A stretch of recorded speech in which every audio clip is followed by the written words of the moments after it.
अस्सलाम वालेकुम friends, welcome back. क्या हाल है आप सबके और सब कैसे हैं आप।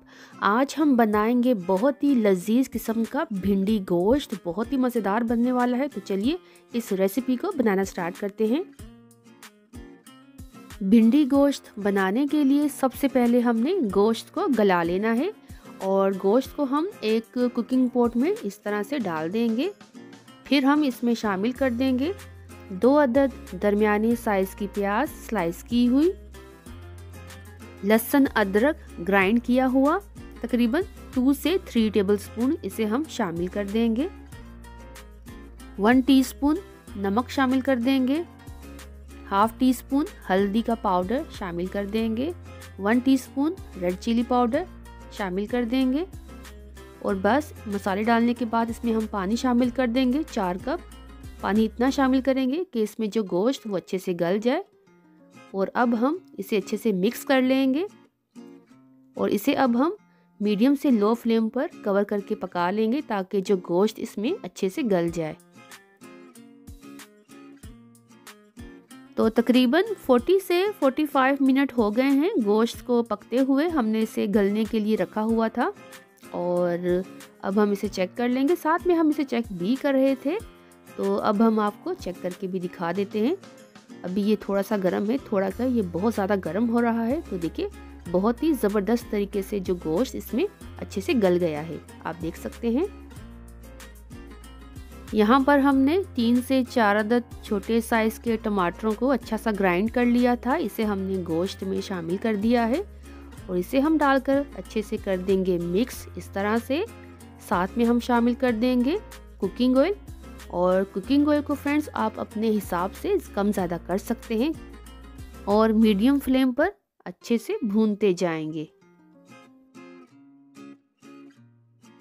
1 टेबलस्पून सूखा सफ़ेद धनिया पाउडर शामिल कर देंगे और 1 टीस्पून के बराबर कुटा हुआ गरम मसाला पाउडर।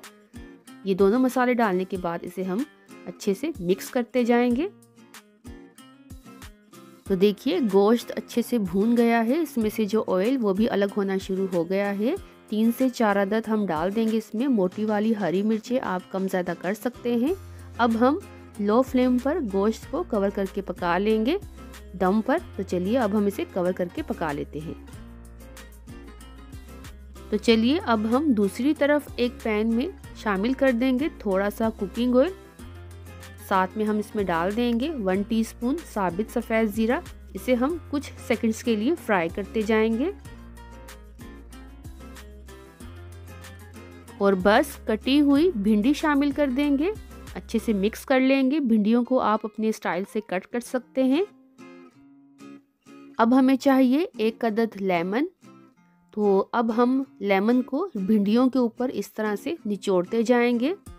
भिंडियों में अक्सर एक लेस बन जाती है, एक चिकनाहट सी बनना शुरू हो जाती है, तो इसीलिए हम 1 अदद लेमन का इस्तेमाल करेंगे। अगर आप चाहें तो इसमें सिरके का भी इस्तेमाल कर सकते हैं। अच्छे से मिक्स करते जाएंगे। तो मज़ीद 2 से 3 मिनट के लिए भिंडियों को फ्राई करते जाएंगे। तो देखिए यहाँ पर हरी हरी सी भिंडियाँ अच्छे से फ्राई हो गई हैं और अब हम इन्हें साइड पे कर देंगे। तो चलिए फ्रेंड्स साथ में हम गोश्त को भी चेक कर लेंगे जिसे हमने दम पर रखा हुआ था लो फ्लेम पर। अच्छे से मिक्स करते जाएंगे। बहुत ही ज़बरदस्त सी खुशबुएं आ रही हैं, मैं आपको बता नहीं सकती हूँ। फ्लेम को हम लो ही रखेंगे। तो गोश्त बिल्कुल रेडी हो गया है और बस अब हम भिंडी शामिल कर देंगे जो हमने पहले से ही फ्राई कर ली थी और इसे हम गोश्त के साथ हल्के हाथों से मिक्स करते जाएंगे 1 से 2 मिनट के लिए। अब हमने भिंडी गोश्त को लो फ्लेम पर कवर करके पका लेंगे तकरीबन 5 मिनट के लिए लो फ्लेम पर। 5 से 6 मिनट हो गए हैं, चेक कर लेंगे। बारीक कटा हुआ हरा धनिया शामिल कर देंगे। तो लीजिए ज़बरदस्त सा भिंडी गोश्त बनकर तैयार हो गया है। इसे अब हम डिश आउट कर लेंगे। तो लीजिए फ्रेंड्स बहुत ही लजीज और मैं तो कहूँगी हर दिल अजीज, बहुत ही टेस्टी बना है। अगर आप मेरी इस रेसिपी को फॉलो करके बनाएंगे फ्रेंड्स तो आप अपनी उंगलियां भी खा जाएंगे।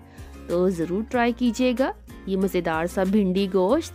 अच्छी लगे रेसिपी तो ट्राई कीजिए, साथ में इसे लाइक भी कर दीजिए। अपना रखिएगा आप बहुत ज़्यादा ख्याल। अल्लाह हाफिज़।